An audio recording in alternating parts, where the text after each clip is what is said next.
जय जय रघुवीर समर्थ. समर्थ म्हणतात की येणारा सोमवार हा श्रावण सोमवार आहे आणि श्रावण सोमवाराच्या सर्वांना खूप खूप शुभेच्छा. समर्थ म्हणतात की श्रावण महिन्यामध्ये महादेवाच्या पूजेला खूप महत्व आहे आणि महादेवाची पूजा जर आपण श्रद्धेने केली, भक्ती भावाने केली आणि मनापासून जर केली तर आपल्याला नक्कीच फळ प्राप्त होतं असं समर्थ आपल्याला इथे सांगतात.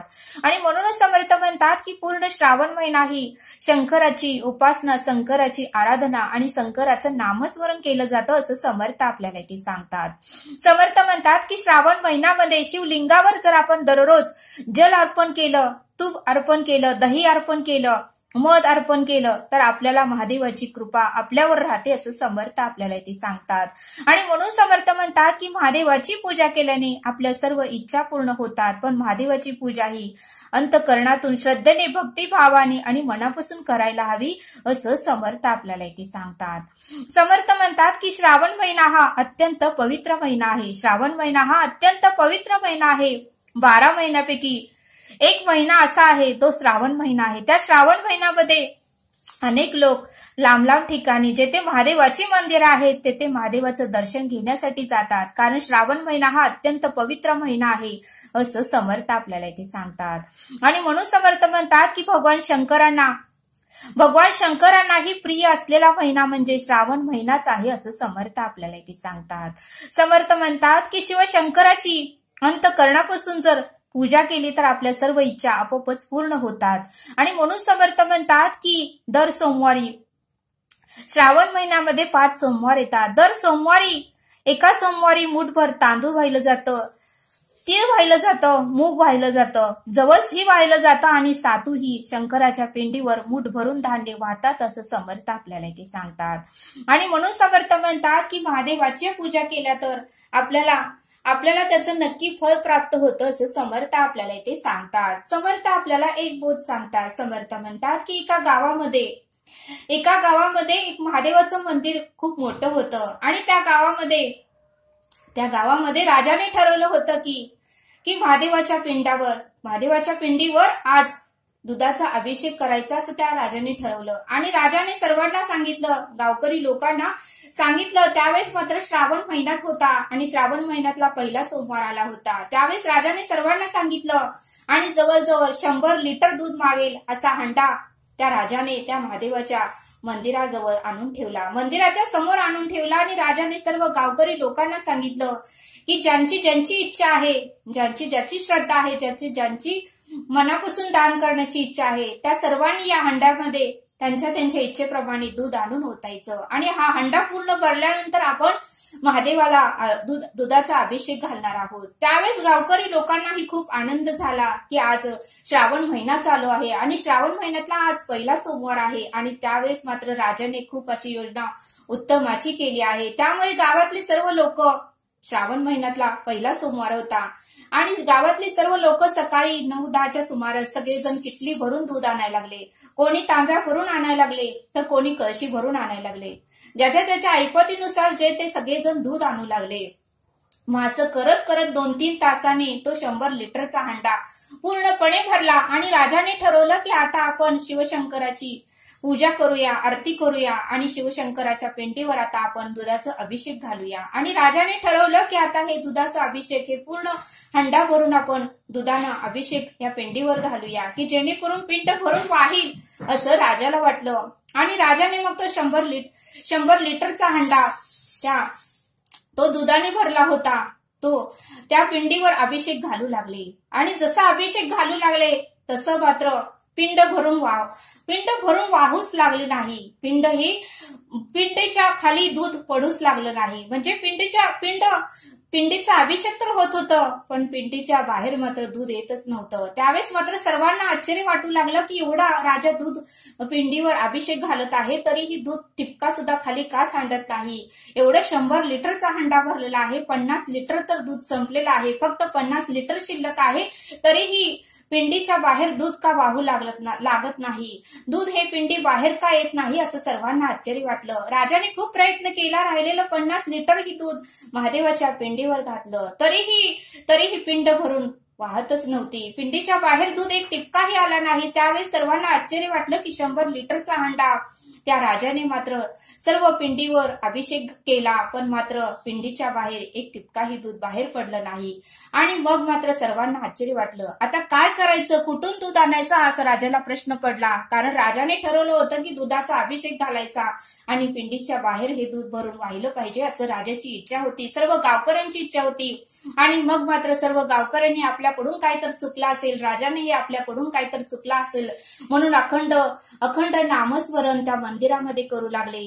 आणि नामस्मरण त्यांनी चालू केलं. कैलास राणा शिवचंद्र मोरी, फणींद्र माता मुक्ती झळाळी, कारुण्य सिंधू भवदुःखहारी, तुझवीन शंभो मजकोन तारी.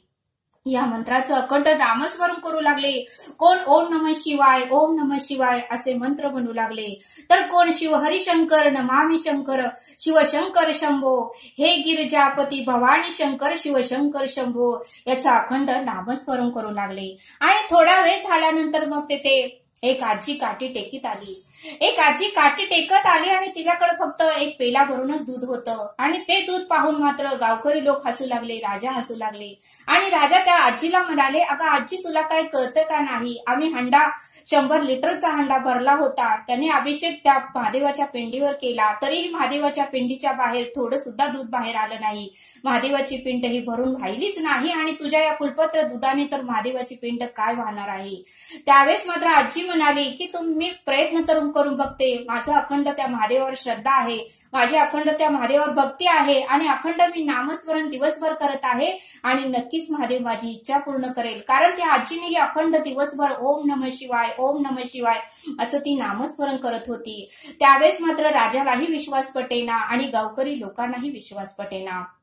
मग मात्र त्या आजीने अखंड नामस्मरण चालू केलं, ओम नमः शिवाय, ओम नमः शिवाय. आणि ते पेलाभर दूध तिने घेतलं आणि महादेवाच्या पिंडीवर तिने नामस्मरण करून ते पेलाभर दुधाचा अभिषेक तिने घातला. आणि ओम नमः शिवाय, ओम नमः शिवाय असं नामस्मरण करत तिने अभिषेक केल्यानंतर मात्र महादेवाची पिंड भरून वाहू लागली. एवढी वाहू लागली की पूर्ण मंदिर हे दुधाने भरून गेलं. त्यावेळेस मात्र राजालाही आश्चर्य वाटलं, गावकरी लोकांनाही आश्चर्य वाटलं की त्या आजीने तर फक्त फुलपात्रभर, फक्त पेला भरूनच दूध आणलं, तर पिंड भरून कसं वाहू लागलं. आम्ही मात्र हंडा भरलेला होता, 100 लिटरचा हंडा भरला होता, तरीही महादेवाची पिंड ही भरून वाहत नव्हती. पण आजीचे मात्र पेलाभर दुधाने पूर्ण मंदिर कसं दुधात भरून गेलं, याचं सर्वांना आश्चर्य वाटू लागलं. त्यावेळेस मात्र त्या आजीची भक्ती इतकी उत्तमाची होती, श्रद्धा उत्तमाची होती. महादेव फक्त भावेचा भुकेलेला आहे, भाव देखून भुलतो. आणि म्हणूनच समर्थ म्हणतात की भक्ती आणि श्रद्धा ही उत्तमाची पाहिजे. त्या आजीनेही सर्व सुनांना पोट भरून दूध दिलं होतं जेवायला, आपल्या पोरांना दिलं होतं, नातवंडांना दिलं होतं, नातींना दिलं होतं, सर्वांना पोट भरून तिने जेवण तयार करून मग राहिलेलं शिल्लक तिने दूध आपल्या घरातलं ती महादेवाच्या पिंडीवर अभिषेक करण्यासाठी आली होती. कारण सर्वांचे तिने घरातल्या लोकांचे आत्मे तृप्त करून सर्वांना समाधानाने ठेवून ती दूध घेऊन आली होती. पण गावकरी लोकांनी मात्र आपल्या मुलाला दिलं नाही, आपल्या बायकोला दिलं नाही.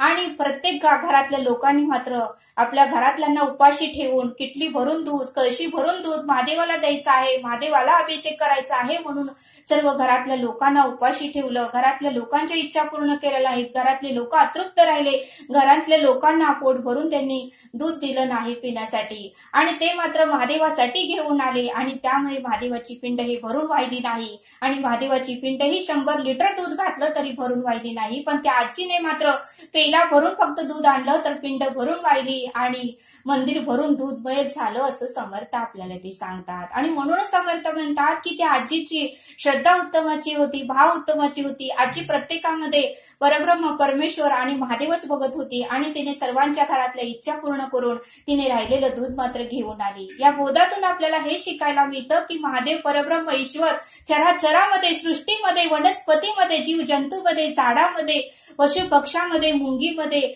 प्राण्यांमध्ये व्यापून उरलेला आहे. आम्ही फक्त एक मूर्तीमध्ये परब्रह्म आहे असं शोधतो, पण परब्रह्म हा चराचरामध्ये आहे. तो आपली क्षणाला परीक्षा घेतो, त्या क्षणामध्ये आपल्याला त्या परीक्षेमध्ये उत्तीर्ण होता आलं पाहिजे, त्या परीक्षेमध्ये पास होता आलं पाहिजे. जसं ती आजी त्या प्रत्येक परीक्षेमध्ये पास झाली. गावकरी लोकांनी एवढं दूध आणलं, कळशी भरून दूध आणलं, किटली भरून दूध आणलं, 100 लिटरचा हंडा भरून दूध महादेवाच्या पिंडीवर वाहिला. पण महादेवाची पिंड ही भरून वाहिली नाही. पण त्या आजीचं फक्त पेला भरून दूध आणलं होतं, त्या पेला भरून दुधाने अभिषेक केल्यानंतर मात्र पिंड भरून वाहू लागली आणि पूर्ण मंदिर हे दूधमय झालं. बघा म्हणले समर्थ, या बोधातून आपल्याला हे शिकायला मिळतं की भक्ती श्रद्धा उत्तमाची पाहिजे. कारण या सृष्टीमध्ये जे काही बनवलं आहे ते परब्रह्मानेच बनवलं आहे. जे काही फळ, वृक्ष, झाडे, फुले, फळे, दूध, तूप, दूध, मध हे सर्व काही परब्रह्मानेच बनवलं आहे. फक्त शुद्ध भाव आणि श्रद्धा हे परब्रह्माला आवडतं आणि ते आपल्याला वाहता आलं पाहिजे, परब्रह्माला ते देता आलं पाहिजे, अंतःकरणातून त्याचं नामस्मरण करता आलं पाहिजे. तर आपली इच्छाही पूर्ण होतात आणि आपल्याला जे हवं आहे ते ईश्वर परब्रह्म आपल्याला देतो असं समर्थ आपल्याला ते सांगतात. आणि म्हणूनच समर्थ म्हणतात की आपण जर मनापासून कणभर जर केलं तर ईश्वर परब्रह्म आपल्याला मनभर देतो. आणि म्हणूनच समर्थ म्हणतात की थोडं का होईना श्रद्धेने कणभर करा, ईश्वर परब्रह्म तुम्हाला मनभर देतो. ही तुम्ही प्रचिती घेऊन बघा, प्रचिती घेतील जे शाने, ऐरे गैरे दैन्यवाणी असं समर्थांनी आपल्याला इथे समजावून सांगितलं. तरी आता आपण येथेच थांबू. धन्यवाद. जय सद्गुरू.